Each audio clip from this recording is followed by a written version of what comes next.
con la sesión del Consejo de Ministros, tendremos la conferencia de prensa del señor Presidente de la República, Martín Vizcarra Cornejo. Muy buenos días. Hoy estamos en pleno Consejo de Ministros. Desde temprano en la mañana, el Pleno de Ministras y Ministros me acompaña en esta evaluación permanente del estado de emergencia. Hoy estamos el día 30 de marzo y estamos en el día 15 del estado de emergencia. Y es un día especial por cuanto cumple el primer plazo que dimos para este estado de emergencia. ¿Recuerdan ustedes que exactamente hace 15 días también todos reunidos en un Consejo de Ministros aprobamos esta medida extraordinaria para poder enfrentar de manera adecuada el coronavirus, el COVID-19, que así como afectaba a diversos países del mundo, también afectaba a nuestro país? Después de cumplir el plazo de este periodo, es un momento adecuado para hacer una evaluación de los resultados. Y hemos de tal forma evaluado cómo va la evolución de los casos, ¿no? Desde el día 6 de marzo, que se dio a conocer el primer caso, cómo hasta ahora, 30 de marzo, ha ido la evolución, ¿no? También hemos evaluado con los ministros del Interior y ministro de Defensa cuál es el nivel de acatamiento al estado de emergencia, a este aislamiento social obligatorio que hemos dispuesto. Hemos visto cómo se va desarrollando la transferencia de recursos económicos para las personas más vulnerables del país, que en este periodo necesita el apoyo de todos los peruanos, de su Estado, del gobierno, y lo estamos haciendo. También hemos visto cuál es el efecto de las medidas que estamos dando para proteger el empleo, las que necesitamos, medidas que necesitamos hacer y que próximo estamos a dar para asegurar la continuidad de la cadena de pagos y el ritmo de las actividades productivas, entre otros. Producto de esta evaluación, tenemos que tomar decisiones, ¿no? Y parte de esta evaluación está en ver la situación al momento, ¿no? Ya tenemos evaluados hasta la fecha a 13.014,52 personas muestradas, de las cuales 12.502 han dado como resultado negativo y hay 950 casos que han sido dados positivos. Los casos nuevos al día de hoy se han sumado principalmente en los departamentos de Lima, Arequipa, Ancash, Cusco, Ica, La Libertad, Loreto y San Martín. De los 950 casos positivos, se han llegado a hospitalizar 238 de manera acumulada. O sea, no están los 238 hospitalizados, ¿no? Pero ya también hay 53 que han sido declarados sanos y están dados de alta. Y estamos seguros que la mayoría de los 950 casos que hoy han sido determinados como positivos van a seguir el mismo camino de ser dados de alta. Actualmente existen 49 pacientes que están en las unidades de cuidados intensivos y de estos 37 tienen ventilación mecánica, que es ya la situación más crítica a la que puede llegar un paciente afectado con el COVID-19 y que se complica su situación. También hay 269 casos que fueron dados en su oportunidad positivo y que cumplieron su aislamiento en su domicilio y que también se encuentran de alta, que se suman a los que pasaron por el hospital. Entonces, esa es la situación. Adicionalmente a ello, nos comunica el Ministerio del Interior que ayer domingo, 29 de marzo, se han detenido 2.909 personas en todo el país y que en estos 15 días de estado de emergencia ya son más de 33.000 personas que han incumplido la disposición del gobierno para enfrentar de manera adecuada esta enfermedad. El día de ayer tenemos que encabeza la lista de detenidos Lima, la capital, luego continúa La Libertad, sigue Piura y continúa Loreto. Parece una constante que son las mismas regiones donde hay la mayor cantidad de ciudadanos que no cumplen con lo dispuesto por el gobierno para enfrentar de manera adecuada esta enfermedad y para lograr que todos nos beneficiemos de las medidas que hemos dado. Y vemos que incluso el día sábado 28, los detenidos fueron en una cantidad mucho mayor. Batimos todos los récords. 4.000 personas que fueron detenidos por no cumplir con lo dispuesto, ¿no? Y también fue La Libertad, Lima, Piura, quienes fueron las regiones que tenían la mayor cantidad de detenidos, ¿no? Entonces vemos que justo, precisamente, esas regiones del norte y de la selva del país, que son las regiones que más desacata el estado de emergencia, tiene coincidentemente en proporción el mayor número de infectados y el incremento en los últimos días, ¿no? En consecuencia, para estos 13 días que faltan para cumplir la prórroga del estado de emergencia, hemos decidido, en base a la información que hemos evaluado de manera conjunta, hacer algunos ajustes a partir del día de mañana. Hoy hemos aprobado un decreto supremo donde se declara que, dadas las circunstancias que afectan la vida como consecuencia del COVID-19, entre otros artículos me voy a referir, y voy a leerlo textualmente, el artículo 3 del decreto supremo que hoy hemos aprobado. Inmovilización social obligatoria. Durante la prórroga del estado de emergencia nacional, que empieza mañana, se dispone la inmovilización social obligatoria de todas las personas en sus domicilios desde las 18 horas, 6 de la tarde, hasta las 5 horas del día siguiente a nivel nacional, con excepción de los departamentos de Tumbes, Piura, Lambayeque, La Libertad y Loreto, en el que la inmovilización social obligatoria de las personas en sus domicilios rige desde las 16 horas hasta las 5 horas del día siguiente. Recuerden ustedes que hasta el día de hoy, porque este decreto supremo entra en vigencia el día de mañana, hasta el día de hoy, la inmovilización social obligatoria empezaba a las 20 horas, es decir, a partir de las 8 de la noche. Nadie podía circular. Personas tenían esa limitación. A partir del día de mañana, la disposición a nivel nacional es que es a partir de las 6 de la tarde. Y en las regiones que hemos mencionado, y repito, Tumbes, Piura, Lambayeque, La Libertad y Loreto, la inmovilización comienza a partir de las 4 de la tarde. Y esto es cumplimiento obligatorio.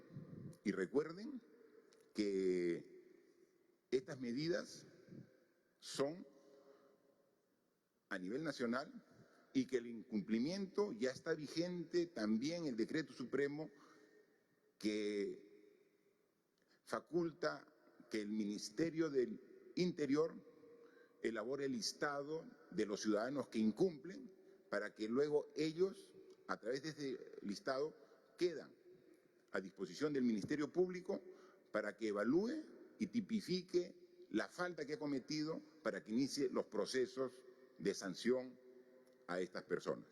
Es el Ministerio Público que va a determinar, pero el Código Penal establece claramente cuáles son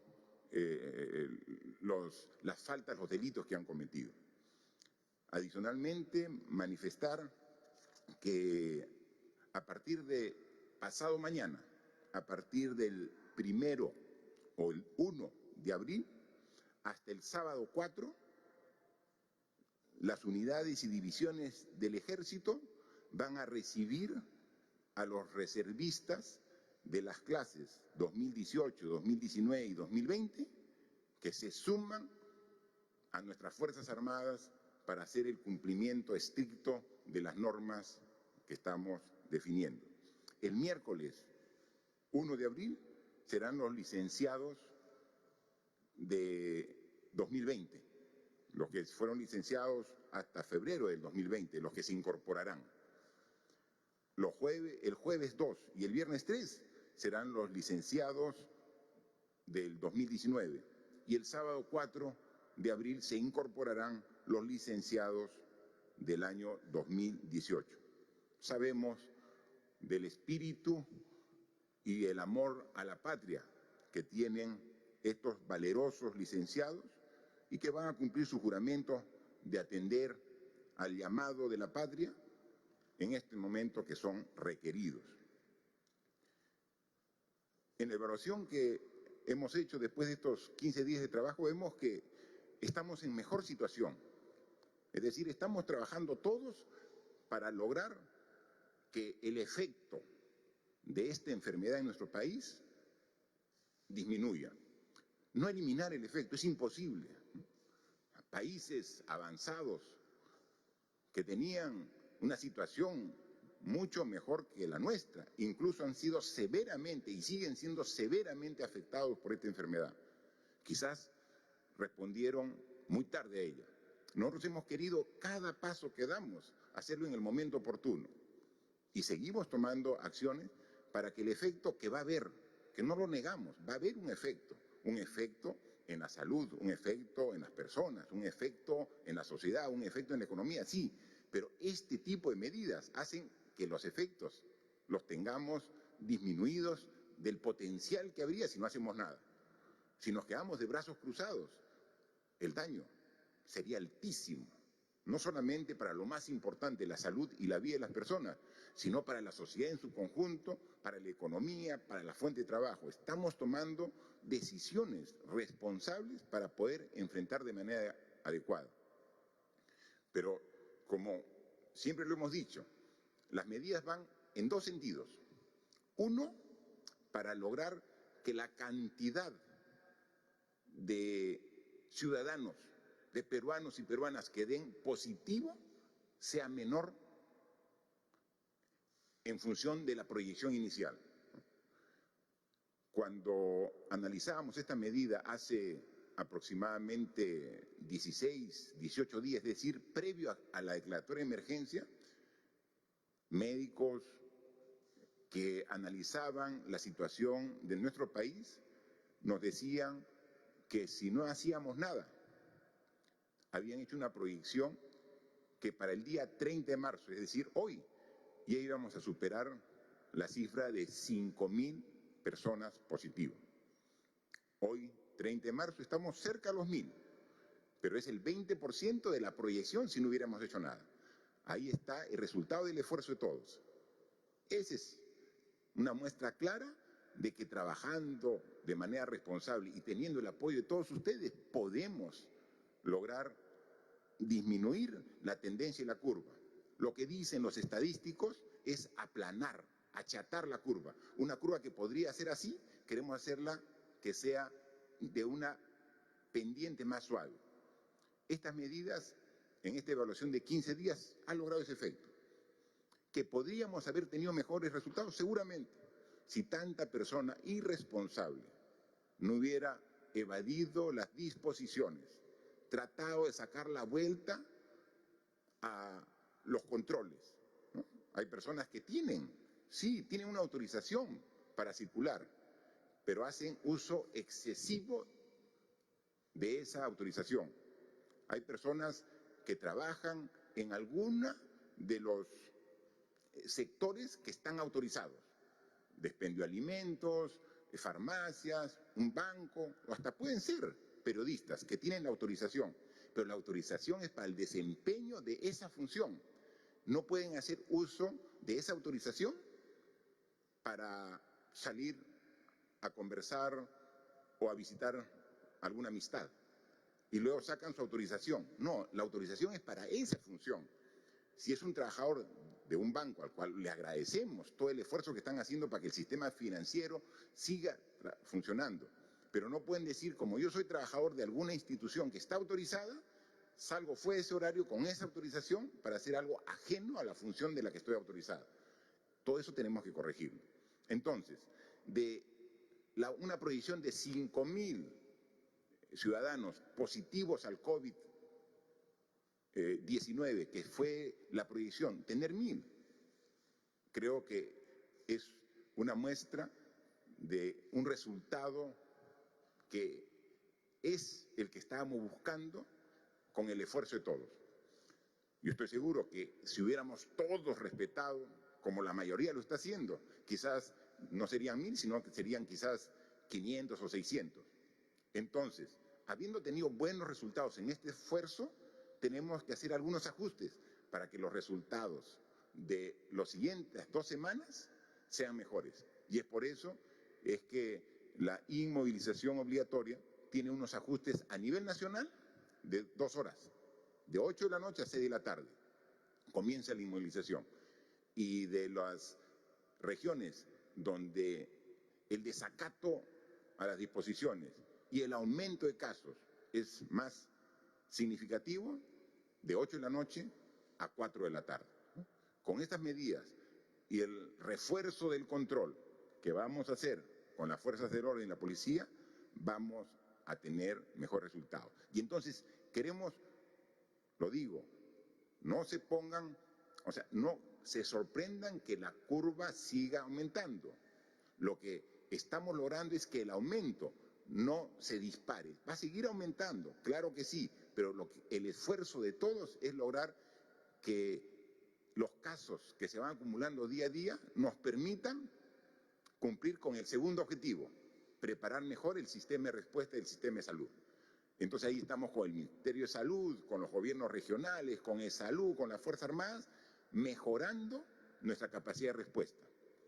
Hace 15 días no teníamos, por ejemplo, disponible el hospital de ATE. Y ahora ya está disponible atendiendo al público. Un hospital UCI, específicamente para cuidados intensivos, para que las personas que se agravan y que no tengan posibilidad de ser atendidos en los diferentes centros hospitalarios puedan ir al hospital de ATE. Esto está desde el miércoles de la semana pasada y hoy día, lunes 30 de marzo, ya está operando la Villa Panamericana con 900 camas disponibles para las personas que den positivo, que vean su salud afectada, pero que no necesitan cuidados intensivos, que necesitan la atención hospitalaria, pero no a nivel de gravedad. Entonces, miren, y eso lo hemos hecho en una semana, con el esfuerzo de todos. Y tenemos ya 900 camas, con todo el personal asistencial para poder atender de manera satisfactoria.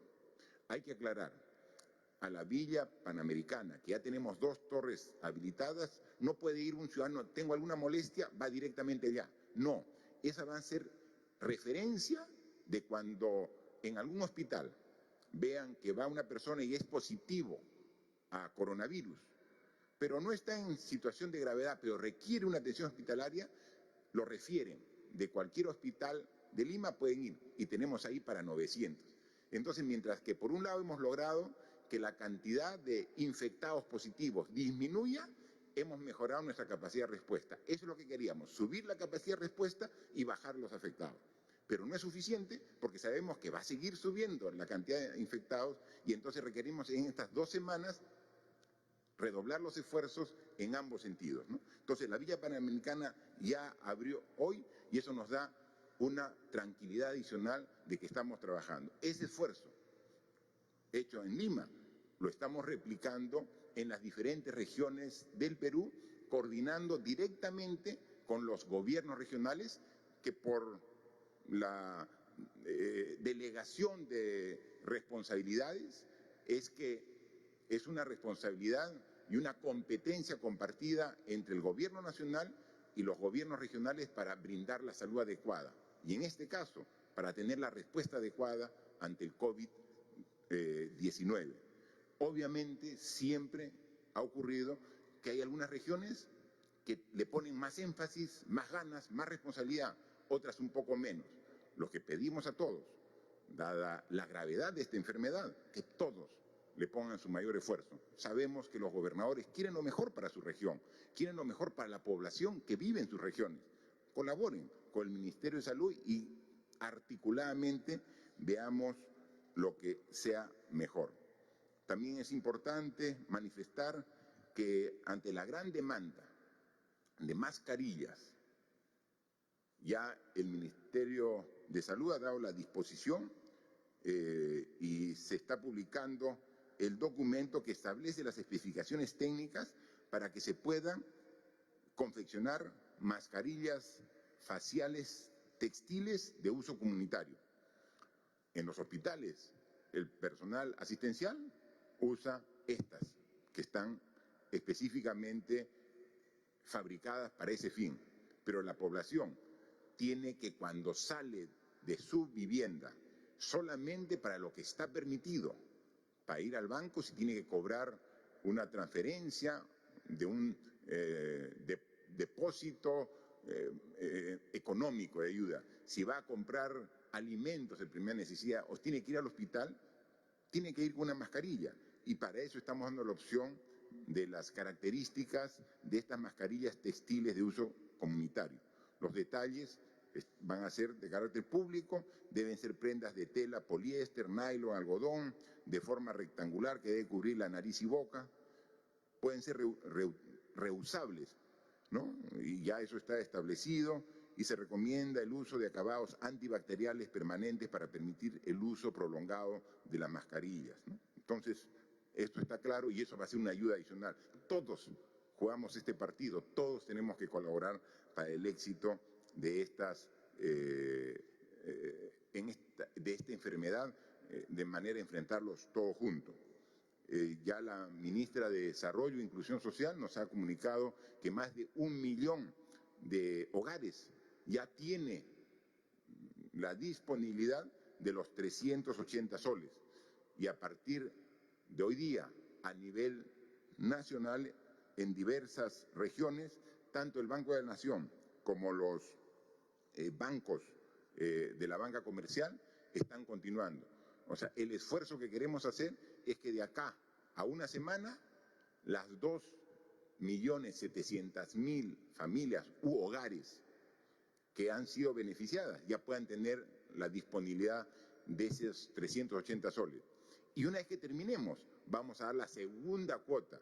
Si alguien ya cobró los 380 soles, no vaya al banco a cobrar 380 adicionales. Eso va a ser cuando terminemos, porque ahorita están yendo queriendo hacer un trámite que todavía no está autorizado y está congestionando, ¿no? La idea es descongestionar, ¿no? Todo este esfuerzo no sería posible, y lo hemos dicho permanentemente, si es que no tendríamos el apoyo de la primera línea, que son el personal de todo el sistema de salud, ¿no? Doctores, médicos, enfermeras, obstetrices, técnicos, todo el personal asistencial que está ahí en primera línea, personal de las Fuerzas Armadas, de la policía, que está patrullando las calles incansablemente y ahora en este nuevo periodo. Pero también hay una serie de trabajadores que son los que hacen posible que el sistema funcione a pesar del estado de emergencia, ¿no? Los agricultores, que ahí siguen produciendo en sus parcelas, en sus terrenos de cultivo, los alimentos de primera necesidad que necesitamos para continuar. Los transportistas, porque los centros de producción no están al lado de las ciudades, están alejados y hay que transportarlo hasta los centros de consumo, hasta las ciudades. Si no tuviéramos el apoyo de los transportistas para esta logística tan importante, tendríamos problemas para llevar adelante, ¿no? El personal de limpieza, porque seguimos generando desechos en las viviendas y eso es recogido de manera eficiente por trabajadores de limpieza que cuando la gente está descansando está haciendo la limpieza adecuada. El sistema financiero, las personas que están al frente de la ventanilla, los cajeros, o sea, todo es un sistema que gracias a ellos estamos viendo y trabajando de manera directa y logrando que esto sea positivo. Y otro tema con la cual hemos concluido la primera parte de esta reunión del Consejo de Ministros y que también es de mucha relevancia, es una medida que hemos discutido y hemos aprobado aquí en el Consejo de Ministros y es referida a las AFP. Las AFP que tienen recursos fruto del aporte de los trabajadores, creo que es el momento en que también tengamos la disponibilidad de parte de esos recursos para los que han aportado y que ahorita están en condición de vulnerabilidad y que necesitan esos recursos, ¿no? Hemos hoy aprobado la autorización de retiro de hasta 2.000 soles para los trabajadores que ya ahora no están en la planilla en los últimos 12 meses. Es importante esta medida porque ahora hay trabajadores que seguramente han venido aportando por mucho tiempo y tienen recursos ahí y ahora los necesitan. Y entonces hemos visto que dentro del universo de aportantes hay más de 2.600.000 aportantes que van a ser beneficiarios de estos 2.000 soles que estamos autorizando que los puedan retirar. Obviamente, para que no afecte de golpe el sistema, lo estamos dando en dos armadas, 1.000 y 1.000, de manera consecutiva en 2 meses. Esto significa un monto de alrededor de 5.300 millones de soles que estamos autorizando a esos trabajadores a retirar. Es decir, si un trabajador tiene en el banco, o sea, tiene en su cuenta de AFP 500 soles, puede retirarlo todo. Si tiene 1.000, lo retira todo. Si tiene 2.000, puede retirar los 2.000 soles. Hasta los 2.000 soles puede, porque es lo que necesita en estas épocas de crisis. Estamos en una emergencia que genera una crisis en las personas, en los trabajadores, en la familia. Así como hemos atendido a las personas y familias de hogares de pobreza y pobreza extrema, así como vamos ya pronto a hacer la transferencia a los trabajadores independientes o informales, 800.000 hogares que se van a beneficiar, así como también a través de los municipios estamos viendo cómo llegamos con más de 2.600.000 canastas para los hogares en vulnerabilidad. También hemos identificado que aquí tenemos más de 2.600.000 aportantes que ahora pueden hacer uso de estos 2.000 soles. Y va a ser de mucha utilidad. Ahora, los que están ahorita en condición de trabajadores activos que están aportando, les hemos dado la facilidad de que abril y mayo no aporten. Entonces, ahí es su beneficio. Lo que necesitamos, esta enfermedad nos obliga a ser responsables, pero más que responsables, que eso es una obligación de todos, ser solidarios. Entonces, tenemos que ver quiénes son los que más requieren este apoyo con estos fondos de las AFPs. Y entonces, estamos yendo a los trabajadores que lo requieran realmente. Y entonces, la solidaridad del sistema va con ellos y a ellos estamos identificando. El día de mañana, el Congreso de la República, a través de su presidente, ha invitado al primer ministro para una reunión de trabajo. El tema inicial era el proyecto de ley que presentamos la semana pasada para el control concurrente que queremos, este control simultáneo que queremos que la Contraloría haga de todos los actos que estamos realizando. Entonces mañana el Premier va a estar ahí en el Congreso a partir de las 9:30 de la mañana. Pero también yo le he pedido que el Premier sea acompañado por la ministra de Economía para que explique los alcances de esta norma y que vea que va directo a las personas que realmente necesitan. Aquí tenemos que tomar las mejores medidas y juntos. O sea, aquí lo que se trata es juntarnos todos, ¿no? Entonces, en algún momento se pensaba que había una discrepancia entre el proyecto de ley que habíamos presentado con la Contraloría, porque queríamos nosotros intervenir en la forma de trabajar. No, lo único que queremos era darle marco legal a la Contraloría para que pueda hacer su trabajo de fiscalización, pero en la etapa de la emergencia.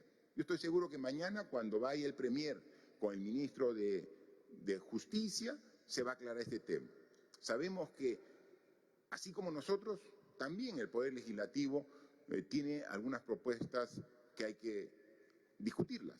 Y entonces va a ir mañana la ministra de Economía para discutir precisamente y sumar esfuerzos. Aquí lo que tenemos que hacer es unirnos. Necesitamos no solamente la unidad de autoridades y de instituciones, del pueblo, y para que respalde la población tenemos que estar todos juntos. Entonces mañana, con el mejor ánimo y voluntad, el primer ministro con el ministro de Salud, para que explique directamente cómo va la evolución y los resultados que vamos logrando con este esfuerzo todo. El ministro de Justicia y la ministra de Economía y Finanzas estarán presentes en el Congreso de la República para ver los esfuerzos que estamos haciendo y, cómo no, yo estoy seguro, tener también el respaldo de esta institución, el Poder Legislativo, de los congresistas, para sumar esfuerzo, que es lo que se requiere. En la medida que estemos unidos, en la medida que trabajemos todos juntos, vamos a poder hacer frente de una mejor manera ante esta enfermedad que es tan compleja y que podemos ver los efectos tan grandes que está generando en otros países, y con el esfuerzo de todos los peruanos queremos tratar de disminuirlos aquí. Así que sigamos trabajando juntos y quedamos a disposición de los señores de la prensa que han hecho llegar sus preguntas para algunos de los ministros aquí presentes. Por favor. Gracias, señor presidente. Empezamos entonces la ronda de preguntas virtuales. La primera pregunta es del diario Perú 21. La pregunta es: ¿se está evaluando indultar a presos vulnerables de contraer el coronavirus? Si es así, ¿qué requisitos tendrían que cumplir para ser beneficiados con la gracia presidencial? O en todo caso, ¿qué medidas aplicarán con este sector, ya que solicitó facultades legislativas? Ahora que se ha confirmado que Zulema Tomás ha dado positivo de coronavirus, ¿se ha hecho la prueba de descarte a las personas que tuvieron contacto con ella? ¿Y cuál será el protocolo de prevención para los altos funcionarios que viajen al interior del país? Muy bien. Son dos preguntas que está haciendo el diario Perú 21, ¿no?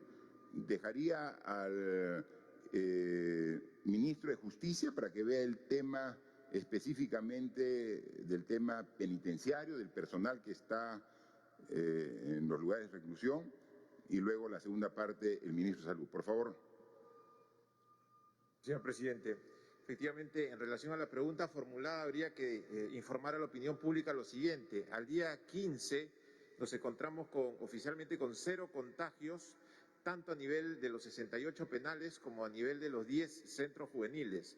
Y nos estamos refiriendo también respecto de los internos, como respecto de los agentes que trabajan en los penales como en los centros juveniles.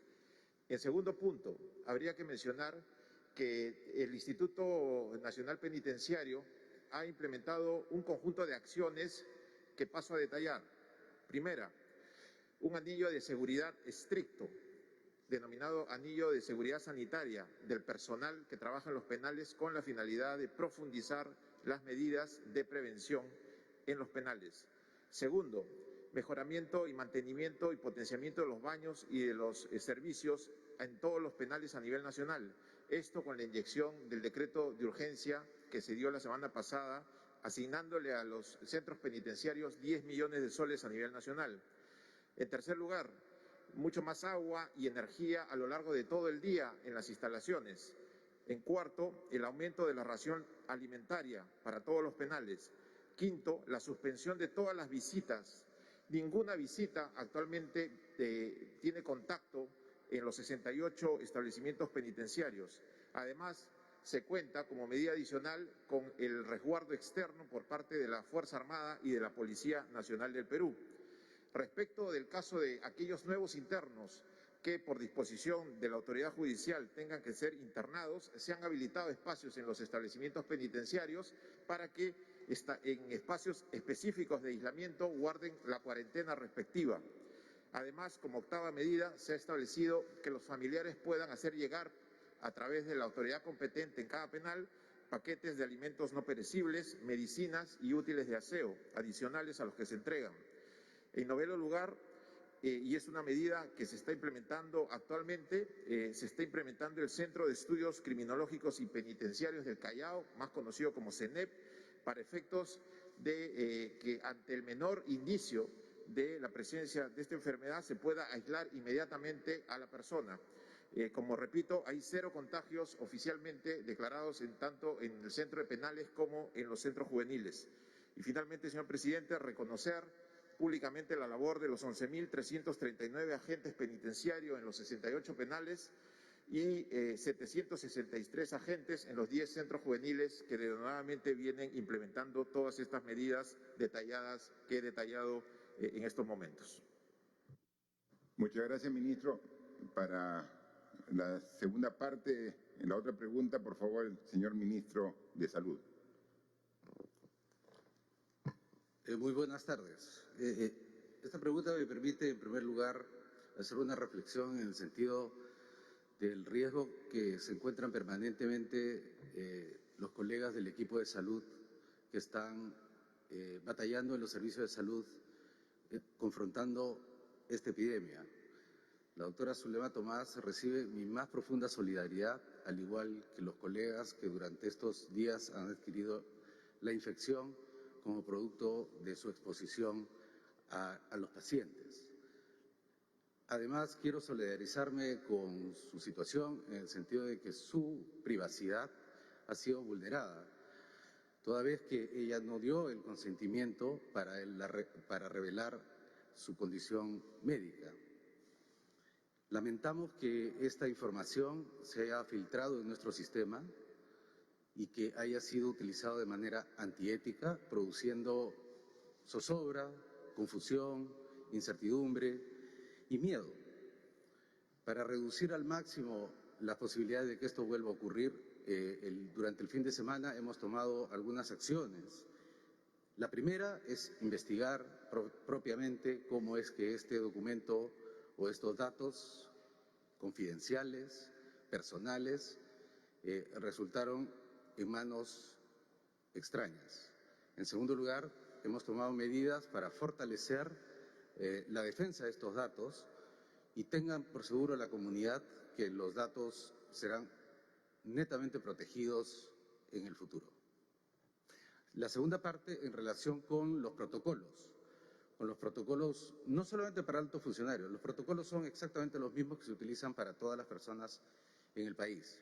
Distanciamiento social, que lo tratamos de mantener al máximo entre los profesionales y los funcionarios, que estamos expuestos permanentemente a pacientes o a condiciones en las cuales se pueda transmitir rápidamente este virus.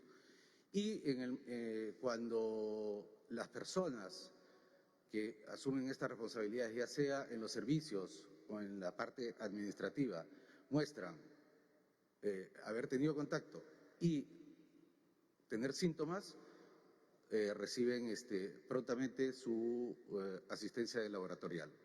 En este caso, la alta dirección se está implementando este protocolo tal y cual se hace con el resto de la población del Perú. Gracias, ministro. Y siempre hay que tener la información real. Y aquí ese es nuestro compromiso con el país, darle siempre la información real. Cuando las cosas se ven que están bajo control, las decimos. Cuando nos equivocamos y tenemos que corregir, también lo decimos. Porque en este momento lo más importante es la confianza. Y lograr esa confianza pasa por tener información directa. Y la decimos siempre. Va a haber seguramente momentos más duros. Y aquí estaremos al frente de ustedes dando la cara. diciendo qué estamos haciendo cuando las cosas mejoran, cuando las cosas podrían ponerse un poco más complicadas. Pero juntos vamos a vencer esta situación y ayúdenos en no transmitir y no retransmitir información que no han verificado y que es falsa en muchos casos, ¿no?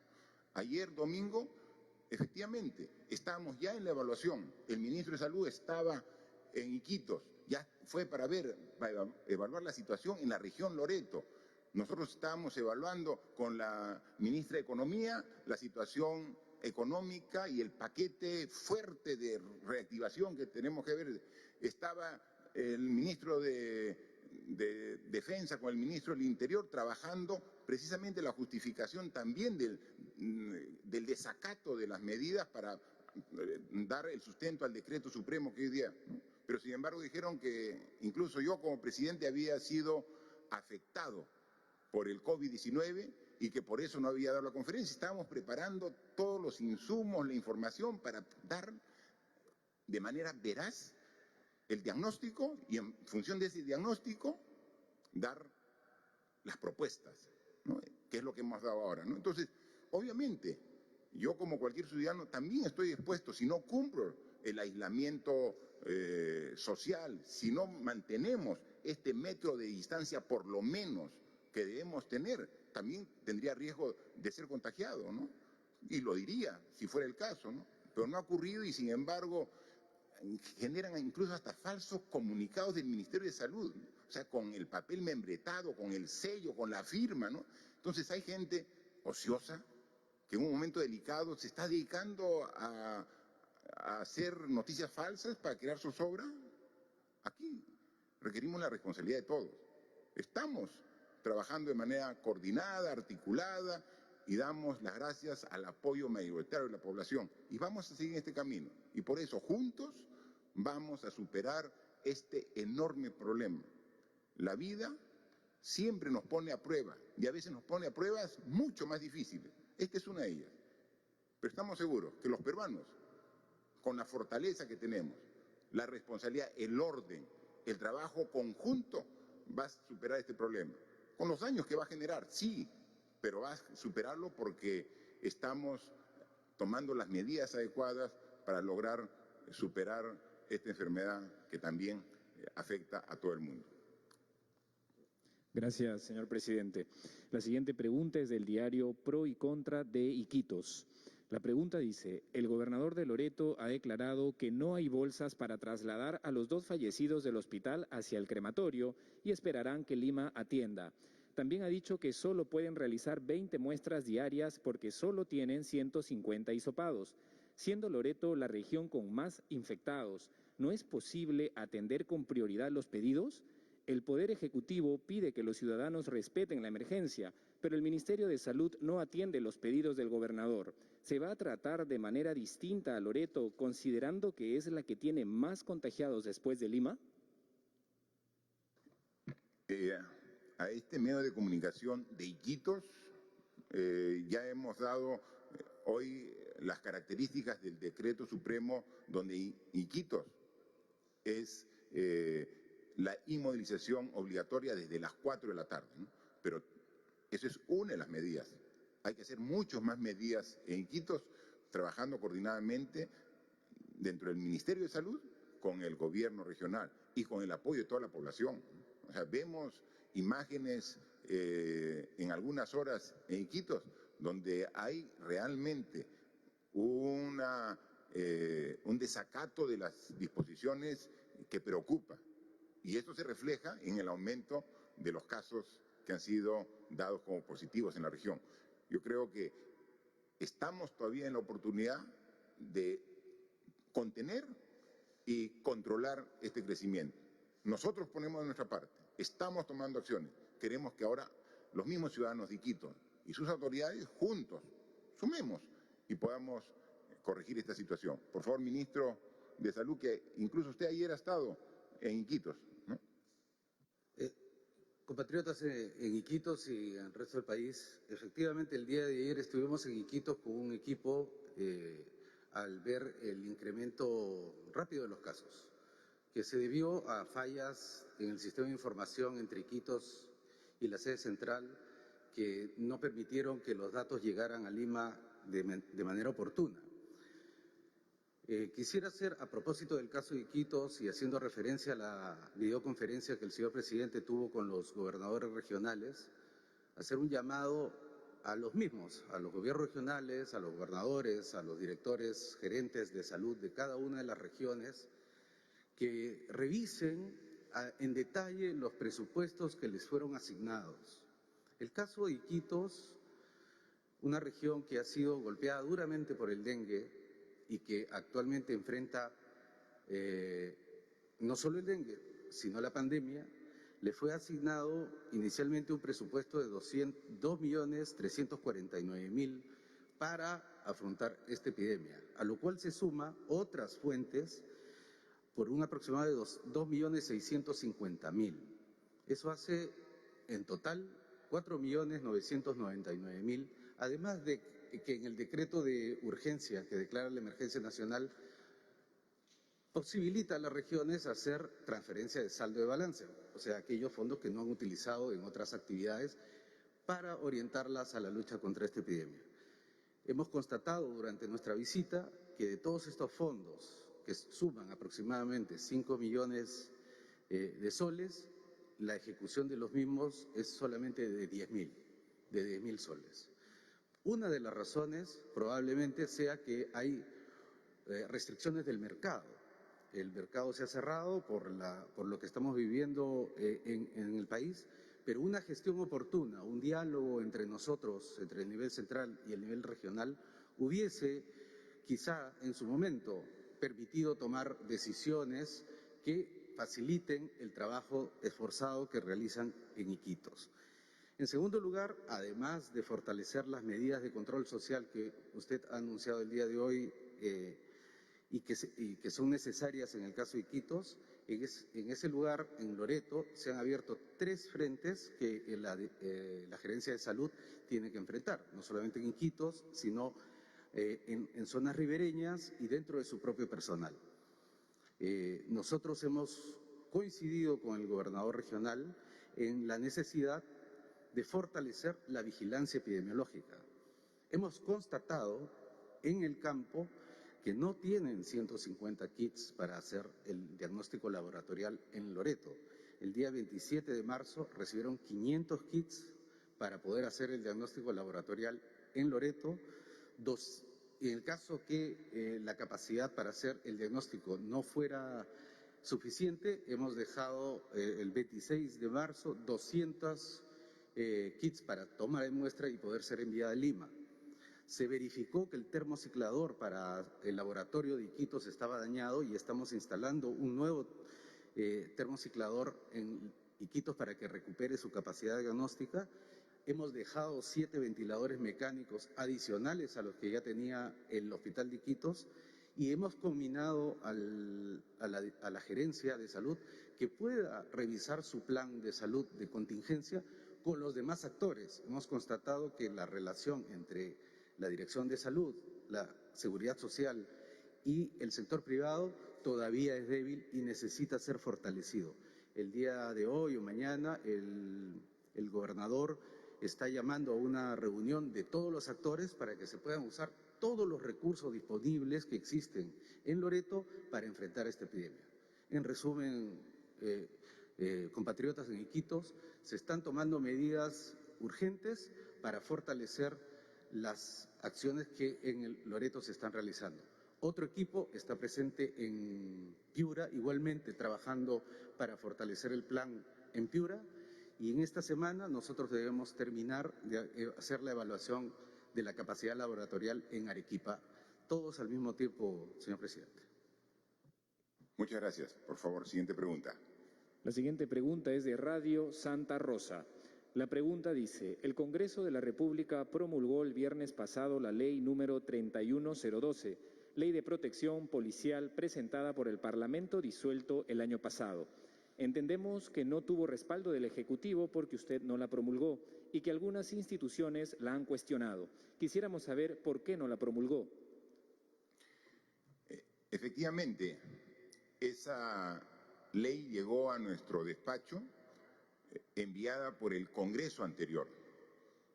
Y como tenemos que hacer antes de promulgar una ley, pasamos para que la evalúen y nos den su opinión los sectores, ministerios directamente responsables.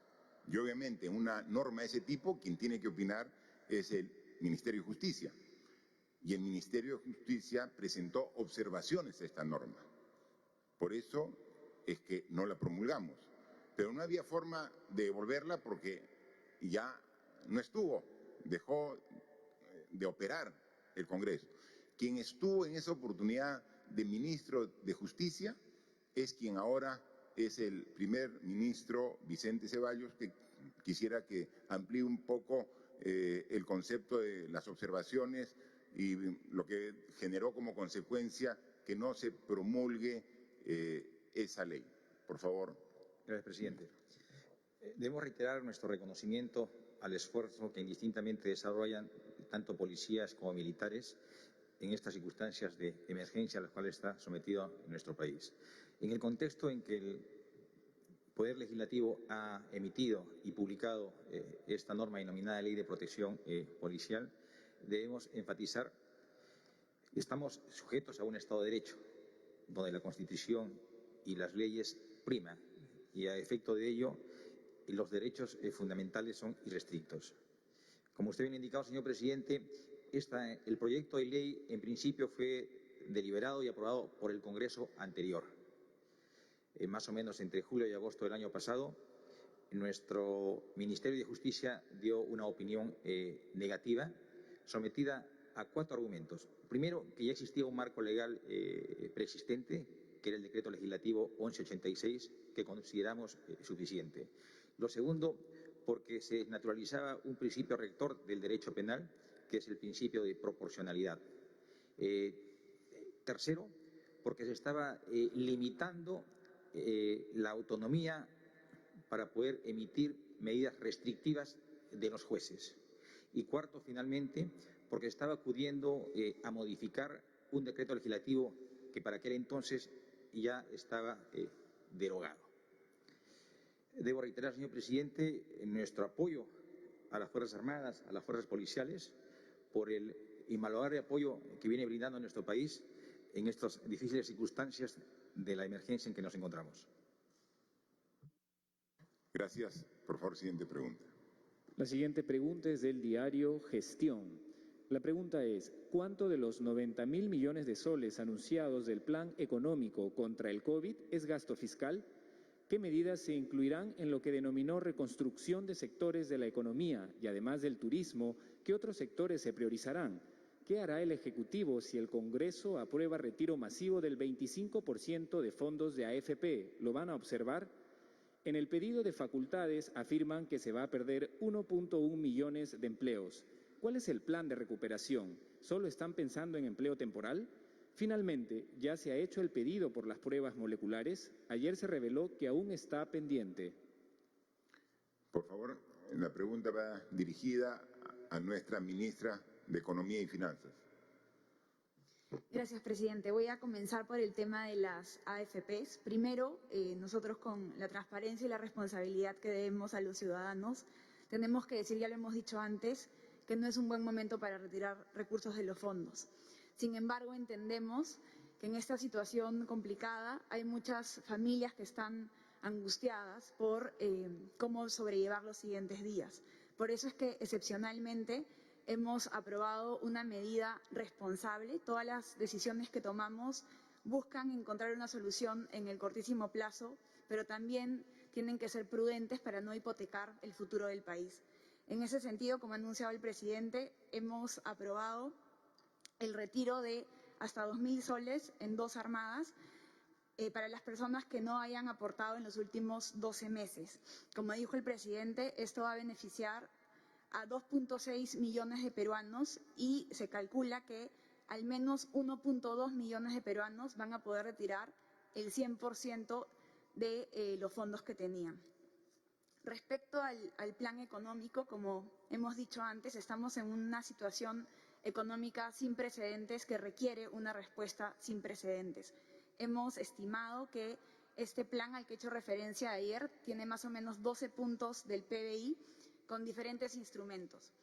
Hay gasto público directo estimado en aproximadamente 5.5 puntos del PBI, eso es aproximadamente 38.000 millones de soles en un cálculo grueso. Las medidas de garantías y ahorro privado, 4.7 puntos del PBI, y medidas de libre tributario, 1.5 del PBI. Este plan está determinado en dos fases, en una etapa de contención, donde se despliegan una serie de financiamientos para multiplicar la capacidad del sistema de salud de responder a la situación, soporte a las familias, soporte a las empresas, esos son los primeros 30.000 millones, y como ha anunciado ayer el presidente del Banco Central, esta semana vamos a aprobar una medida por otros 30.000 millones de soles, que son aproximadamente 4 puntos del PBI.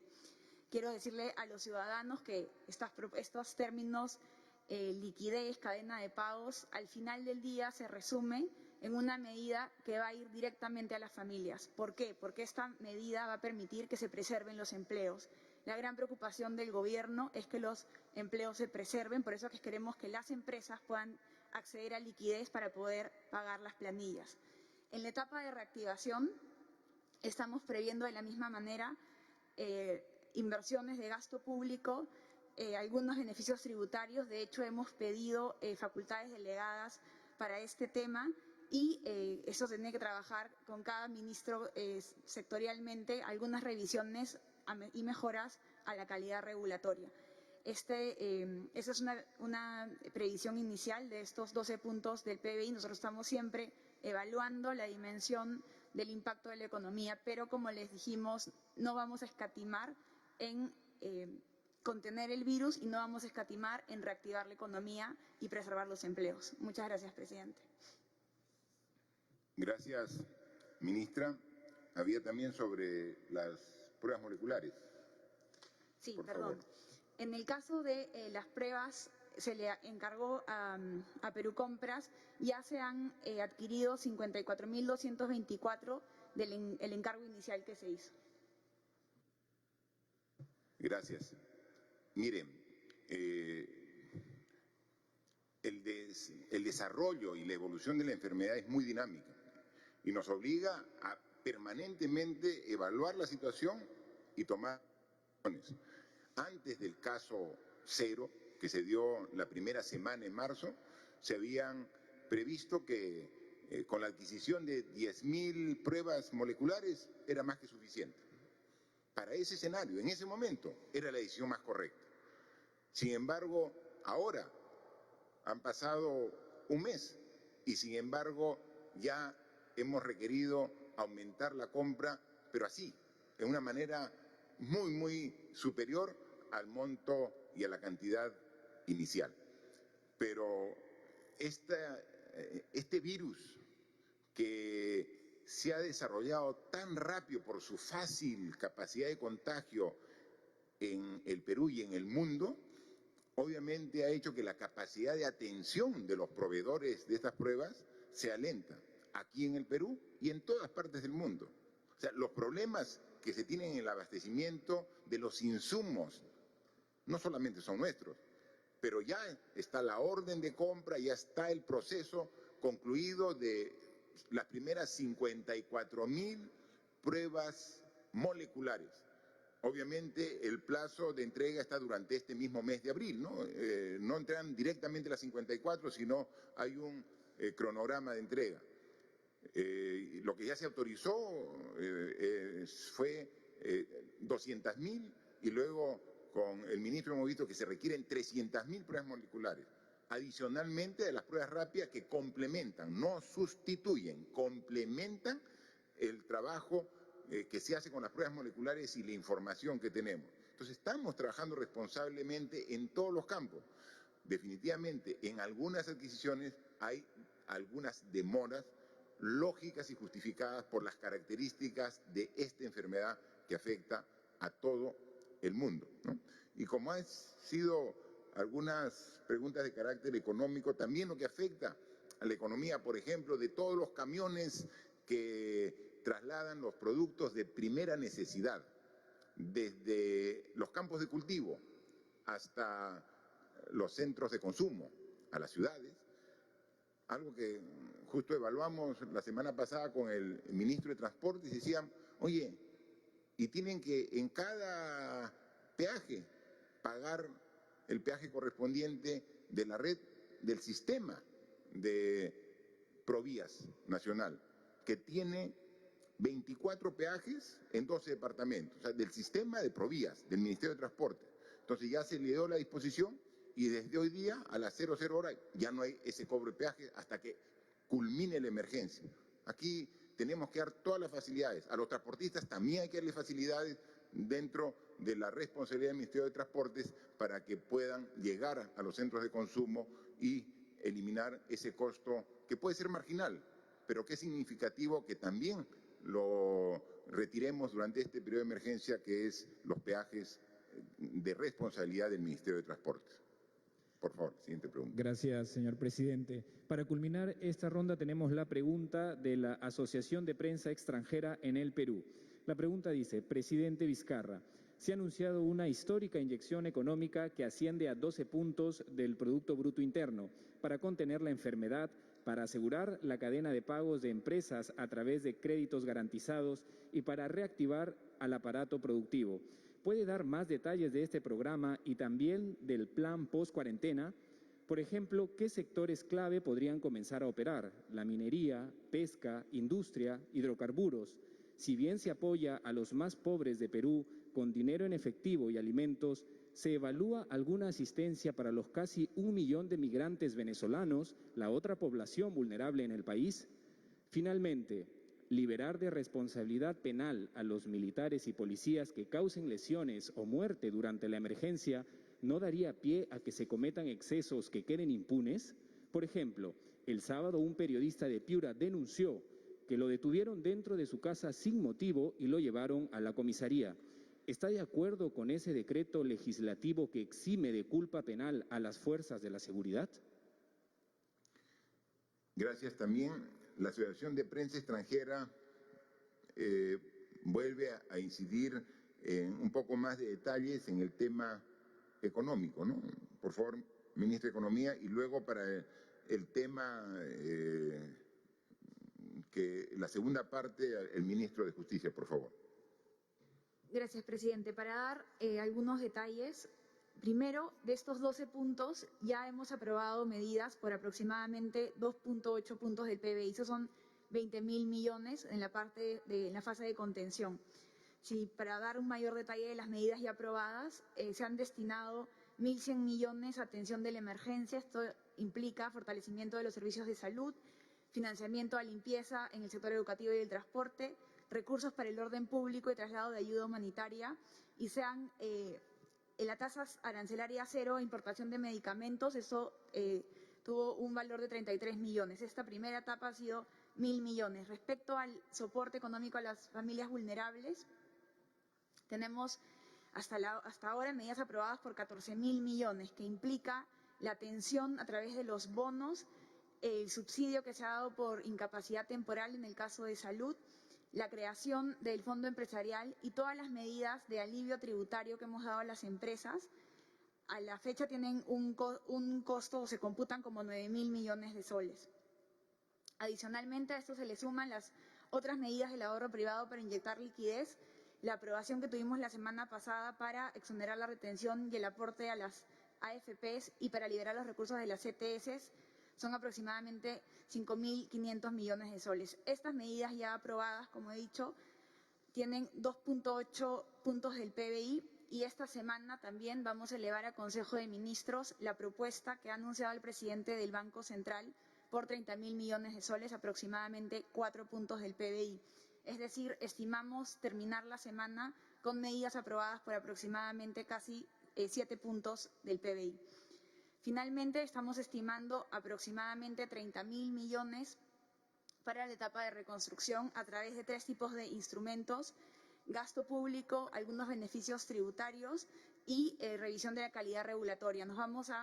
Entendemos perfectamente que la cuarentena ha afectado a todas las empresas, pero también hay sectores que les va a demorar, y estas empresas se van a poder recuperar con esta facilidad que vamos a dar con el Banco Central.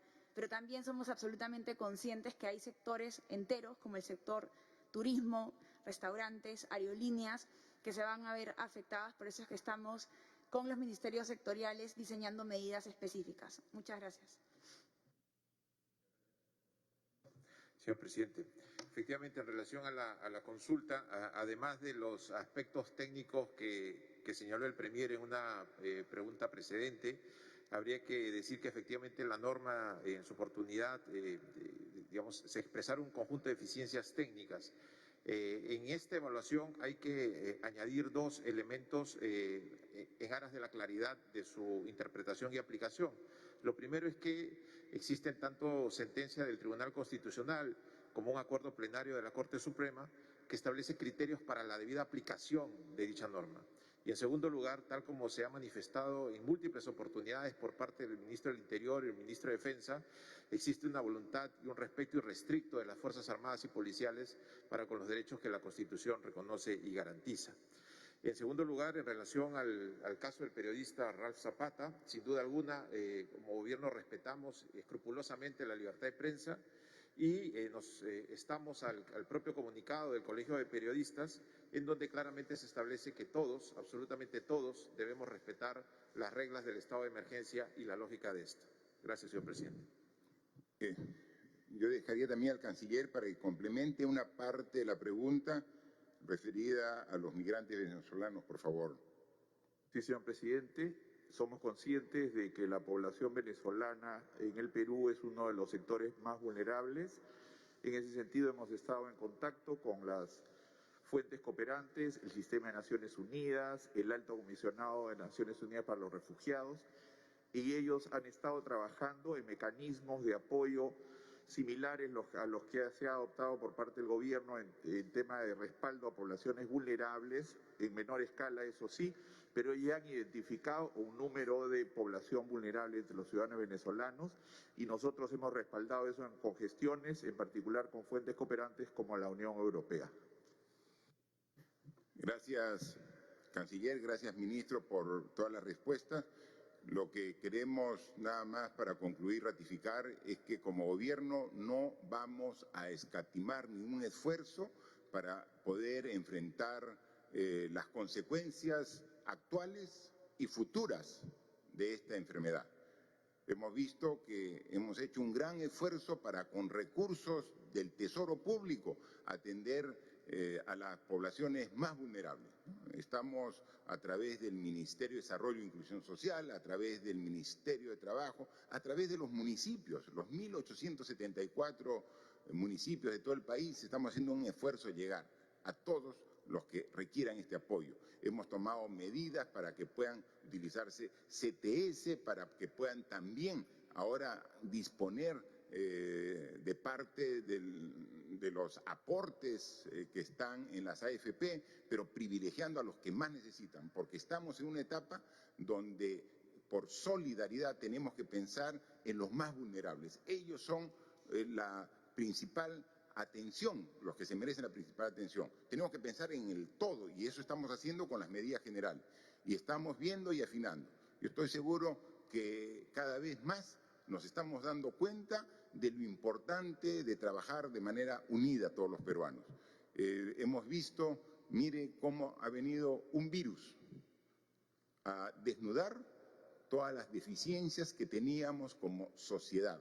Un virus está logrando hacernos tomar en cuenta que todos somos iguales. Este virus puede afectar y puede dañar de igual forma a todos, independientemente que seas presidente de la República, que seas autoridad, que seas un ciudadano, que tengas nivel económico alto, que tengas nivel económico bajo, que tengas una creencia, todos estamos expuestos actualmente a el efecto que puede generar este virus. Un virus que no reconoce fronteras, tanto que se ha preocupado los gobiernos, la sociedad de generar fronteras, que hasta aquí nomás pasas, que topa. El virus ha conectado todo el mundo y nos ha puesto en un nivel de fragilidad y que nos hace ver que a veces las cosas más simples son las que requerimos para vivir. Porque aquí, dando facilidades a todos, ¿para qué damos? Para que vayan a comprar alimentos de primera necesidad, que se abastezcan de agua, y se abastezcan de medicina. Esos 3 rubros, que son los básicos y fundamentales para vivir, muchas veces a mí han dejado de ser considerados importantes porque se prefería cosas mucho más superfluas, suntuosas, que no son realmente la razón de una sociedad para poder atender sus necesidades básicas. Esto es lo que he logrado.